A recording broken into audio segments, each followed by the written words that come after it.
Good day mga idol. Happy New Year sa lahat, no? Bale, episode 3 na tayo. Dito kasama ko kapatid ko, nasa tricycle kami. Ayan, medyo nahiya-hiya pa. Bali ngayon, pupunta kaming MOA. Dalawa lang kasi kami sa bahay kaya wala kaming kasama kapag magse-celebrate ng New Year. Si Papa kasi namasada pa. Bali malakas ang pasahero tuwing Pasko at New Year. Bali dito, andito na kami sa terminal ng bus. Dito yan sa Hillsview. So dito, tinignan ko muna kung saan mapupunta to. Kasi ngayon pupunta kami PTEX at ayun nakita ko nga PTEX yung nakasulat.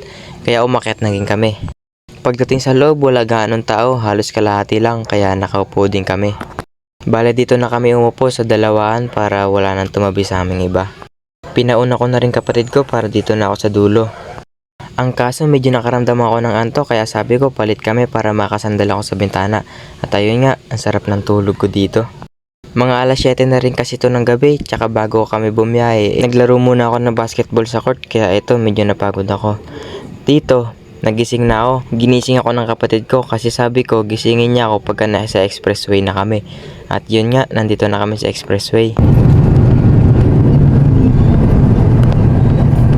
At pagising ko nagulat ako kasi kanina yung bus na wala pa gaano sakay, ngayon punuan na, marami na ding nakatayo. Simula likod hanggang harap. Dito naman sa part na to nasa PTEX na kami.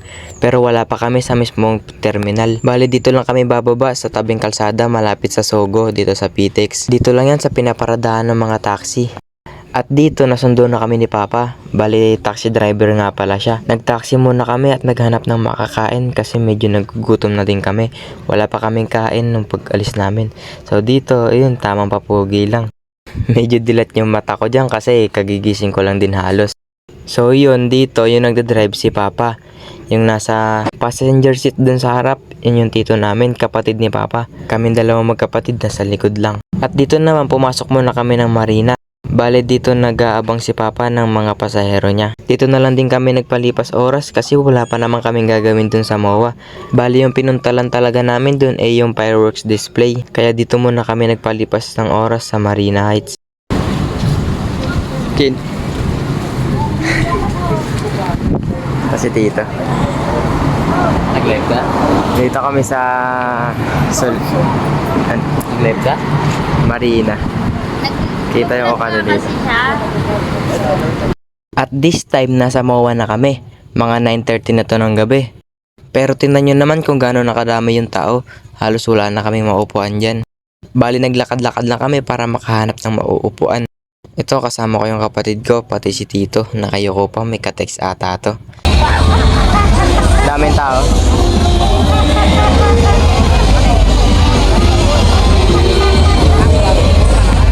Sinarado kasi nila to.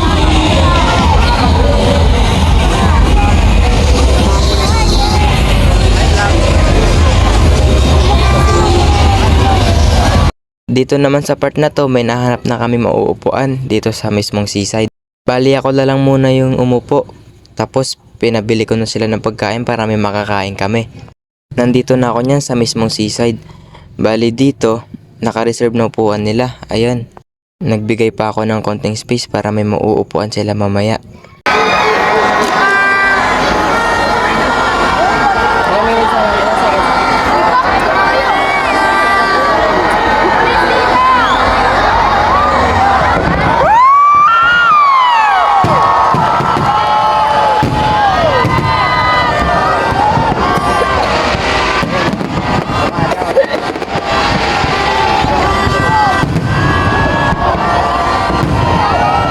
Happy New Year!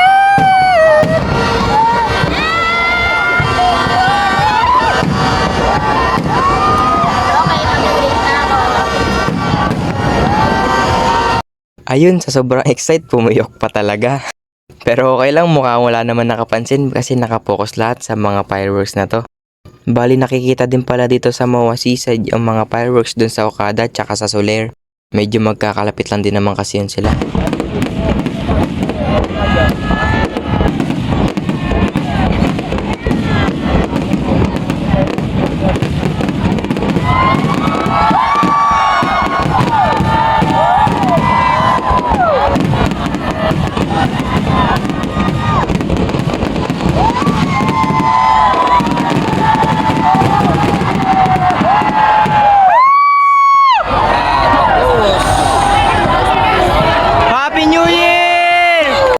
Bali may total na 10 minutes yung fireworks display na yun. Sinortcut ko na para hindi na gaano mahaba yung video na to. Dito, naglalakad na kami pa uwi. Naglakad lang kami hanggang sa globo ng MOA, bali doon na kami sinundo ni Papa. So hanggang dito na lang muna tong video na to. Happy New Year! Yun lang, bye bye!